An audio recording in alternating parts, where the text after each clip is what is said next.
Hi, folks. I'm Leanne Little, and I'm owl about stories. I read them, write them, watch them, anything with a story. I absolutely love it. I especially love sharing them with other people, and what better way is there to start than with the classics? They're classics for a reason, right? They're amazing stories and absolutely timeless. Don't forget to hit up all those fancy buttons like, subscribe, follow, share, whatever you need to do. But most importantly, don't be afraid to reach out. I'd love to connect with you, so feel free to leave comments as you'd like, or you can even follow me over on my Buy Me a Coffee page, leannelittle.com, to message directly. So let's continue on with The Count of Monte Cristo by Alexandre Dumas. Chapter 35, La Mazzolata.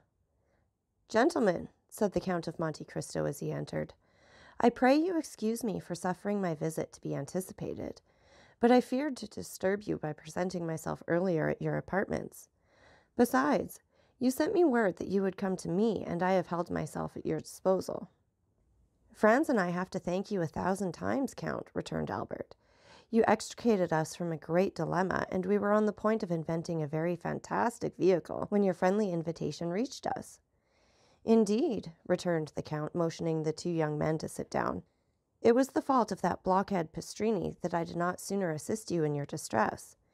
He did not mention a syllable of your embarrassment to me, when he knows that, alone and isolated as I am, I seek every opportunity of making the acquaintance of my neighbors. As soon as I learned I could in any way assist you, I most eagerly seized the opportunity of offering my services." The two young men bowed. Franz had, as yet, found nothing to say. He had come to no determination, and as nothing in the Count's manner manifested the wish that he should recognize him, he did not know whether to make any allusion to the past or wait until he had more proof. Besides, although sure it was he who had been in the box the previous evening, he could not be equally positive that this was the man he had seen at the Colosseum. He resolved, therefore, to let things take their course without making any direct overture to the Count. Moreover, he had this advantage: he was master of the Count's secret, while the Count had no hold on Franz, who had nothing to conceal. However, he resolved to lead the conversation to a subject which might possibly clear up his doubts. "Count," said he, "you have offered us places in your carriage and at your windows in the Rospoli Palace. Can you tell us where we can obtain a sight of the Piazza del Popolo?" "Ah," said the Count negligently, looking attentively at Morcerf. "Is there not something like an execution upon the Piazza del Popolo?" "Yes," returned Franz, finding that the Count was coming to the point he wished. "Stay, I think I told my steward yesterday to attend to this. Perhaps I can render you this slight service also." He extended his hand and rang the bell thrice. "Did you ever occupy yourself," said he to Franz, "with the employment of time and the means of simplifying the summoning of your servants? I have. When I ring once, it is for my valet, twice for my major domo, thrice for my steward. Thus I do not waste a minute or a word. Here he is." A man of about 45 or 50 entered, exactly resembling the smuggler who had introduced Franz into the cavern. But he did not appear to recognize him. It was evident he had his orders. "Monsieur Bertuccio," said the Count, "you have procured me windows looking on the Piazza del Popolo as I ordered you yesterday." "Yes, Excellency," returned the steward, "but it was very late." "Did I not tell you I wished for one?" replied the Count, frowning. "And your Excellency has one, which was let to Prince Lobanov. But I was obliged to pay 100. That will do, Monsieur Bertuccio. Spare these gentlemen all such domestic arrangements. You have the window, that is sufficient. Give orders to the coachman, and be in readiness on the stairs to conduct us to it." The steward bowed and was about to quit the room. "Ah," continued the Count, "be good enough to ask Pastrini if he has received the tavoletta, and if he can send us an account of the execution." "There is no need to do that," said Franz, taking out his tablets, "for I saw the account and copied it down." "Very well. You can retire, Monsieur Bertuccio. I need you no longer. Let us know when breakfast is ready. These gentlemen," added he, turning to the two friends, "will, I trust, do me the honor to breakfast with me?" "But, my dear Count," said Albert, "we shall abuse your kindness." "Not at all. On the contrary, you will give me great pleasure. You will, one or the other of you, perhaps both, Return it to me at Paris. Monsieur Mercutio, lay covers for 3. He then took Franz's tablets out of his hand. We announce, he read, in the same tone with which he would have read the newspaper, that today, the 23rd of February, will be executed Andrea Rondolo, guilty of the murder on the person of the respected and venerated Don Cesare Torlini, canon of the Church of St. John Lateran and Pipino, called Rocca Priory, convicted of complicity with the detestable bandit Luigi Vampa and the men of his band. The first will be Mazzolato, the second Decapitato. Yes, continued the Count. It was at first arranged in this way, but I think since yesterday some change has taken place in the order of the ceremony. Really, said Franz. Yes, I passed the evening at the Cardinal Rospigliosi's, and there mention was made of something like a pardon for one of the 2 men. For Andrea Rondolo? Asked Franz. No, replied the Count carelessly. For the other. He glanced at the tablets as if to recall the name. For Pipino, called Rocca Priory. You are thus deprived of seeing a man guillotined, but the Mazzolato still remains, which is a very curious punishment when seen for the first time, and even for the second, while the other, as you must know, is very simple. The mandaia never fails, never trembles, never strikes 30 times ineffectually like the soldier who beheaded the Count of Chalais, and to whose tender mercy Richelieu had doubtless recommended the sufferer. Ah, added the Count in a contemptuous tone, do not tell me of European punishments. They are in the infancy, or rather the old age of cruelty. Really, Count, replied Franz, one would think that you had studied the different tortures of all the nations of the world. There are, at least, few that I have not seen, said the Count coldly. And you took pleasure in beholding these dreadful spectacles. My first sentiment was horror, the second, indifference, the third, curiosity. Curiosity? That is a terrible word. Why so? In life, our greatest preoccupation is death. Is it not, then, curious to study the different ways by which the soul and body can part, and how, according to their different characters, temperaments, and even the different customs of their countries, different persons bear the transition from life to death, from existence to annihilation? As for myself, I can assure you of one thing. The more men you see die, the easier it becomes to die yourself. And in my opinion, death may be a torture, but it is not an expiation. I do not quite understand you, replied Franz. Pray explain your meaning, for you excite my curiosity to the highest pitch. Listen, said the Count, and deep hatred mounted to his face as the blood would to the face of any other. If a man had by unheard of and excruciating tortures destroyed your father, your mother, your betrothed, a being who, when torn from you, left a desolation, a wound that never closes in your breast, do you think the reparation that society gives you is sufficient when it interposes the knife of the guillotine between the base of the occiput and the trapezial muscles of the murderer, and allows him who has caused us years of moral sufferings to escape with a few moments of physical pain? Yes, I know, said Franz, that human justice is insufficient to console us. She can give us blood in return for blood, that is all. But you must demand from her only what is in her power to grant. I will put another case to you, continued the Count, that where society, attacked by the death of a person, avenges death by death.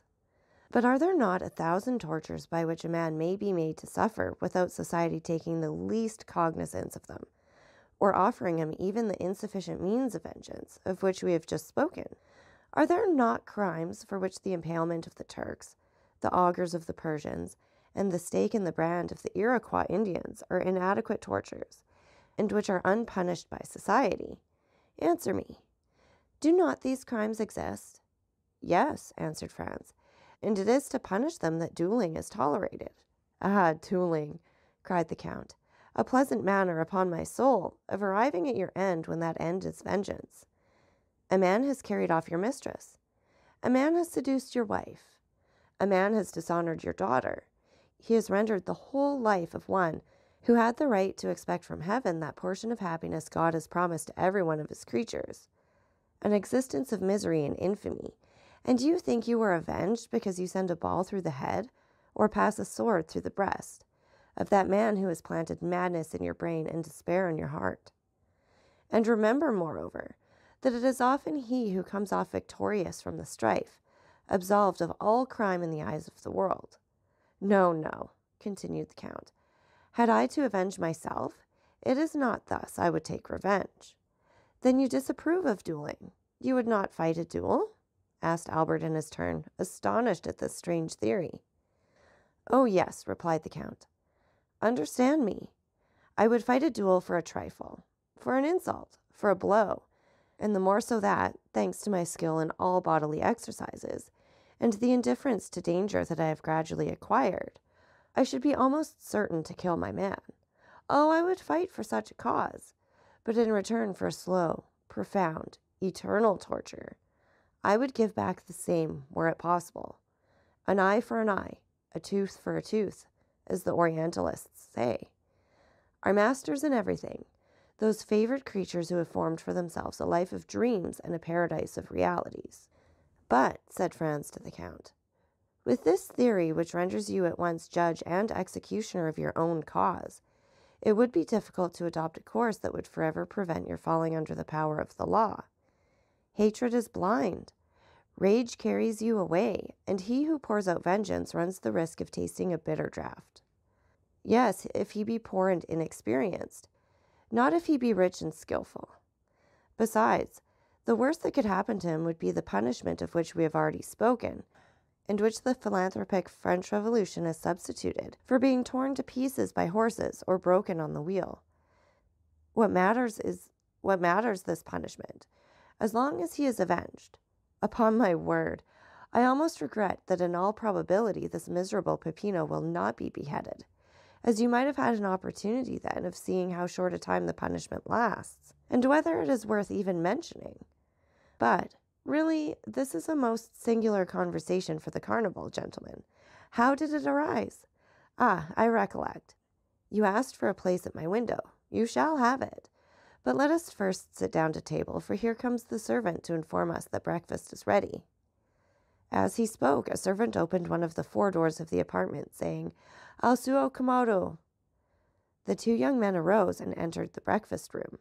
During the meal, which was excellent and admirably served, Franz looked repeatedly at Albert, in order to observe the impressions which he doubted not had been made on him by the words of their entertainer.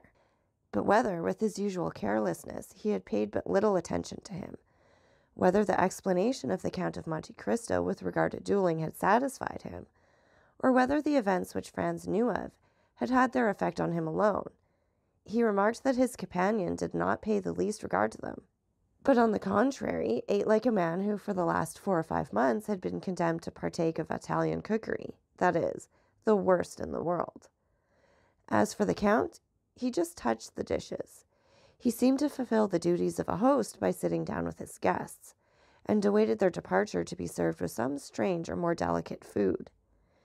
This brought back to Franz, in spite of himself, the recollection of the terror with which the Count had inspired the Countess G, and her firm conviction that the man in the opposite box was a vampire. At the end of the breakfast, Franz took out his watch. Well, said the Count, what are you doing? You must excuse us, Count, returned Franz, but we have still much to do. What may that be? We have no masks, and it is absolutely necessary to procure them. Do not concern yourself about that. We have, I think, a private room in the Piazza del Popolo. I will have whatever costumes you choose brought to us, and you can dress there. After the execution? Cried Franz. Before or after, whichever you please. Opposite the scaffold? The scaffold forms part of the fete. Count, I have reflected on the matter, said Franz. I thank you for your courtesy, but I shall content myself with accepting a place in your carriage and at your window at the Rospoli Palace, and I leave you at liberty to dispose of my place at the Piazza del Popolo. But I warn you, you will lose a very curious sight, returned the Count. You will describe it to me, replied Franz, and the recital from your lips will make it as great an impression on me as if I had witnessed it. I have more than once intended witnessing an execution, but I have never been able to make up my mind. And you, Albert? Aye, replied the Viscount. I saw Castaigne executed, But I think I was rather intoxicated that day, for I had quitted college the same morning, and we had passed the previous night at a tavern. Besides, it is no reason, because you have not seen an execution at Paris, that you should not see one anywhere else. When you travel, it is to see everything.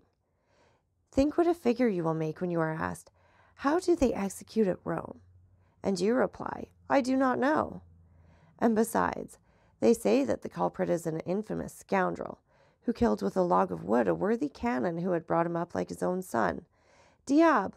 When a churchman is killed, it should be with a different weapon than a log, especially when he has behaved like a father. If you went to Spain, would you not see the bullfights?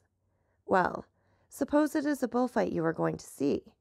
Recollect the ancient Romans of the circus, and the sports where they killed 300 lions and 100 men. Think of the 80,000 applauding spectators, the sage matrons who took their daughters, and the charming vestals who made with the thumb of their white hands the fatal sign that said, "Come, dispatch the dying." "Shall you go then, Albert?" asked Franz. "Ma foi, yes, like you, I hesitated, but the Count's eloquence decides me." "Let us go then," said Franz, "since you wish it. But on our way to the Piazza del Popolo, I wish to pass through the Corso. Is this possible, Count?" "On foot, yes. In a carriage? No." "I will go on foot then." "Is it important that you should go that way?" "Yes, there is something I wish to see." "Well, we will go by the Corso. We will send the carriage to wait for us on the Piazza del Popolo, by the Via del Babuino, for I shall be glad to pass, myself, through the Corso, to see if some orders I have given have been executed." "Excellency," said a servant, opening the door, "a man in the dress of a penitent wishes to speak with you." "Ah, yes," returned the Count. "I know who he is. Gentlemen, will you return to the salon? You will find good cigars on the center table. I will be with you directly." The young men rose and returned into the salon, while the Count, again apologizing, left by another door. Albert, who was a great smoker, and who considered it no small sacrifice to be deprived of the cigars of the Café de Paris, approached the table and uttered a cry of pure joy at perceiving some veritable puros. "Well," asked Franz, "what think you of the Count of Monte Cristo?" "What do I think?" said Albert, evidently surprised at such a question from his companion. "I think he is a delightful fellow, who does the honors of his table admirably, who has traveled much, read much, is, like Brutus, of the Stoic school, and moreover," added he, sending a volume of smoke up towards the ceiling, "that he has excellent cigars." It was Albert's opinion of the Count, and as Franz well knew from Albert's professed never to form an opinion except upon long reflection, he made no attempt to change it. "But," said he, "did you observe one very singular thing?" "What?" "How attentively he looked at you." "At me?" "Yes." Albert reflected. "Ah," replied he, sighing, "that is not very surprising. I have been more than a year absent from Paris, and my clothes are of a most antiquated cut. The Count takes me for a provincial. The first opportunity you have, undeceive him, I beg, and tell him I am nothing of the kind." Franz smiled.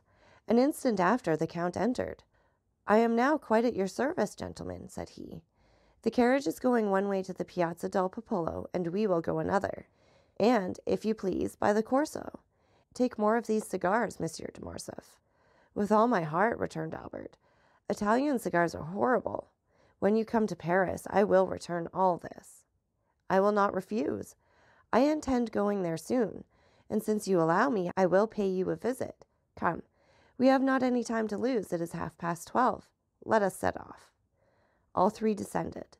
The coachman received his master's orders and drove down the Via del Babuino, while the three gentlemen walked along the Piazza di Spagna and the Via Fertina, which led directly between the Fiano and the Rospoli palaces.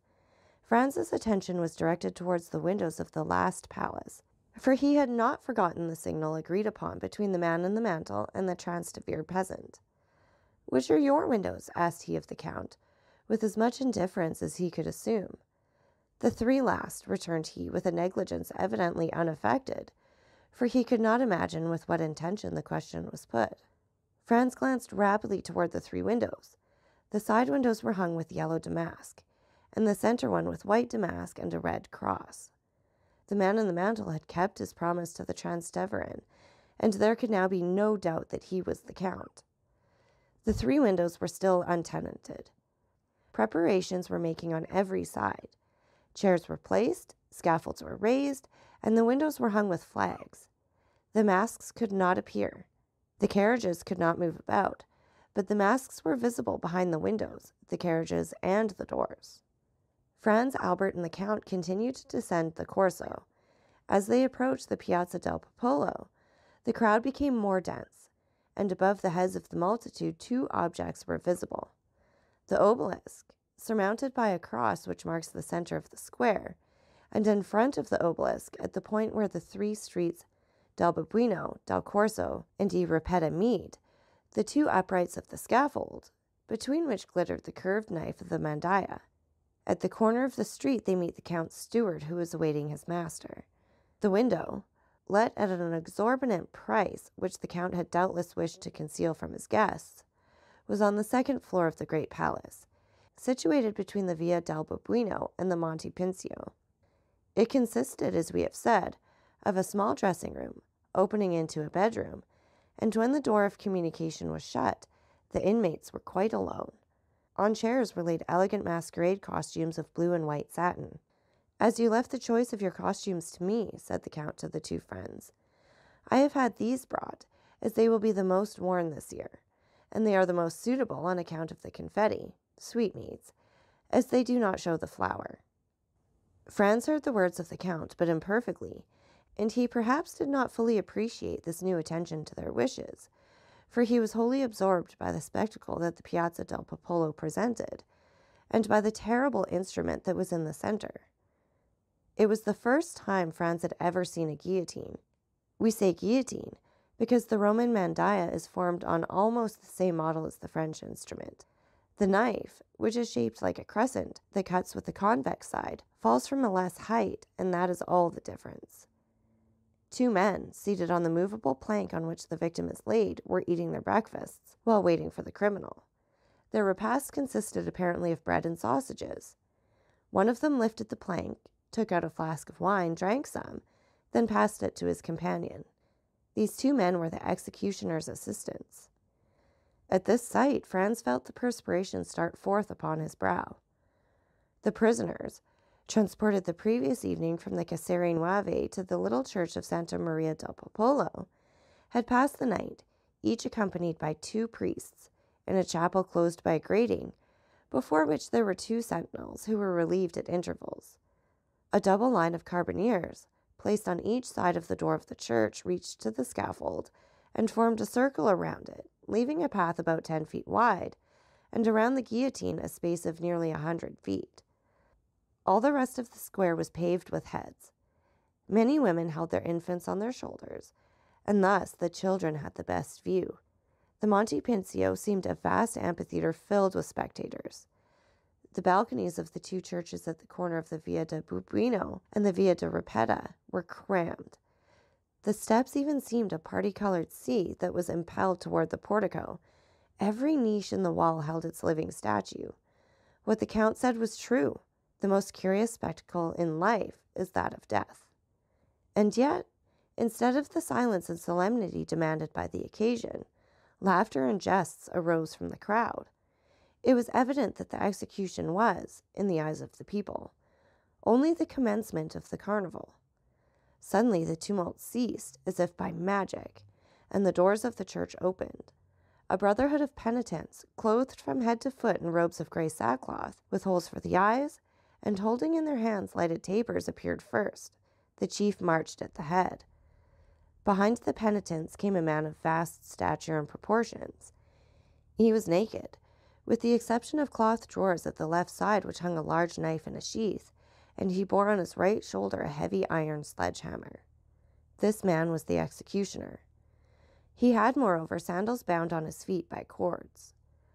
Behind the executioner came, in the order in which they were to die, first Peppino, then Andrea. Each was accompanied by 2 priests. Neither had his eyes bandaged. Peppino walked with a firm step, doubtless aware of what awaited him. Andrea was supported by 2 priests. Each of them, from time to time, kissed the crucifix a confessor held out to them. At this sight alone, Franz felt his legs tremble under him. He looked at Albert. He was as white as his shirt, and mechanically cast away his cigar, although he had not half smoked it. The Count alone seemed unmoved, nay more, a slight color seemed striving to rise in his pale cheeks. His nostrils dilated like those of a wild beast that scents its prey, and his lips, half opened, disclosed his white teeth, small and sharp like those of a jackal. And yet his features wore an expression of smiling tenderness, such as Franz had never before witnessed in them. His black eyes especially were full of kindness and pity. However, the two culprits advanced, and as they approached their faces became visible. Peppino was a handsome young man of 4 or 25, bronzed by the sun.